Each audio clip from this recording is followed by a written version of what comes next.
Hi, this is Andy Splichal from True Online Presence.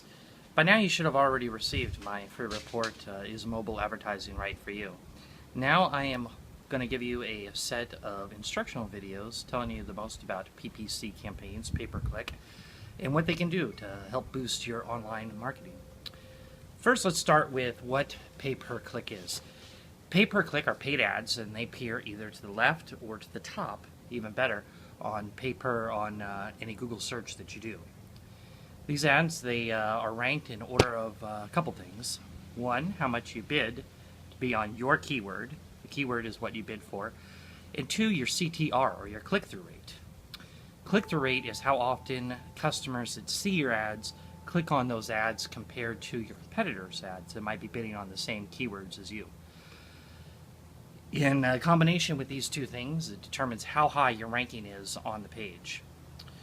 And what you bid is up to you. So you can control your keyword per bid, you can control your the amount you're willing to pay a day, your budget is the amount you're willing to pay for the month. It's really very flexible with the Google system.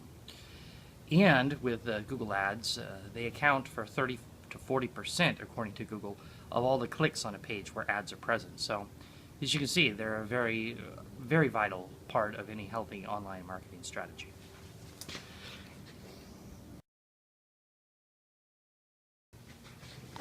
So let's get right into it. Technique one that I'm going to go over is match type. Google currently supports 5 different match types, and they are broad, exact, phrase, broad match modifier, and negative keywords. They're not going to be the same for everybody, so you're going to have to test and see which one's going to give you the best ROI. But let me go through what each of them are and how they work, and hopefully that should help you out. Broad, as the name suggests, is broad.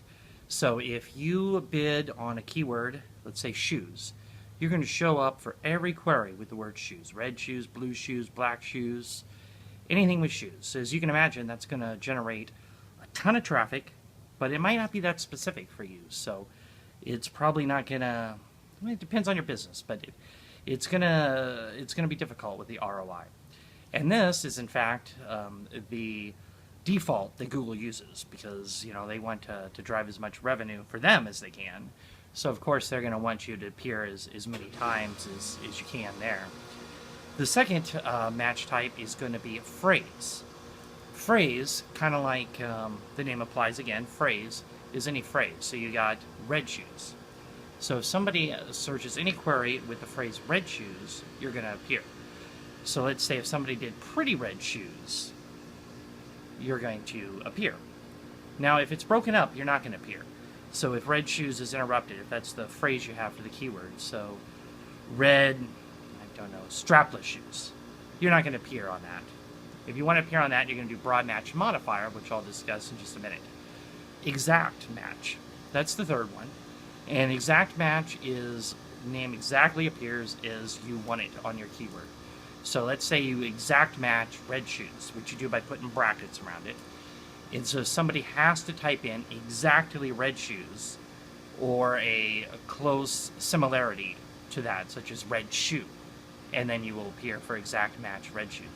Now, it's going to be not as much traffic, but definitely higher qualified because of your keyword, and that'll drive higher ROI rates but less traffic.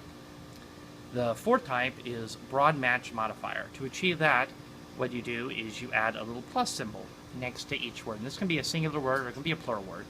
So let's say again you use red shoes for example. So you'll do plus red plus shoes is your keyword. And this is going to be any variance where it has shoes, red shoes. So that's where if red strapless shoes, it'll come in because it has those two keywords. If it's together, it'll be the same. Pretty red shoes, expensive red shoes, any of those, a broad match modifier is going to catch. The last one is going to be a negative. A negative, you do a minus sign, and then it totally overrides all the other ones. So let's say sale or cheap. You don't want those traffic because those are bargain hunters and you're not selling stuff on sale. So you put a negative next to those keywords and add those. and it totally wipes out everything. So if somebody searches for cheap red shoes, you're not going to show on the previous examples, even though the other ones would have you showing, but the negative one overrides it all. Now, to summarize again, you really need to test what's going to work for you, because not every company is going to be the same. So some might want a lot of traffic and use the broad. Some might definitely want to get a little bit more granular to create a better ROI, and you would use one of the other options, phrase, exact, or broad match modifier. And when you're testing, just a quick note, don't simply change it in your keyword account. What you want to do is you want to pause one and start another one anew. And that way you don't lose the historical data. If you change it, you're going to lose the historical data on the previous match type. So don't do that. It wouldn't be recommended, just so you keep the data.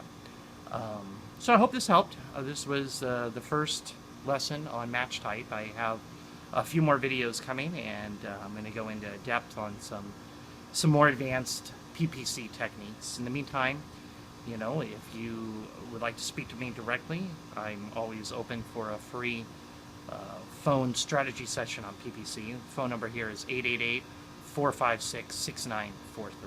Thanks.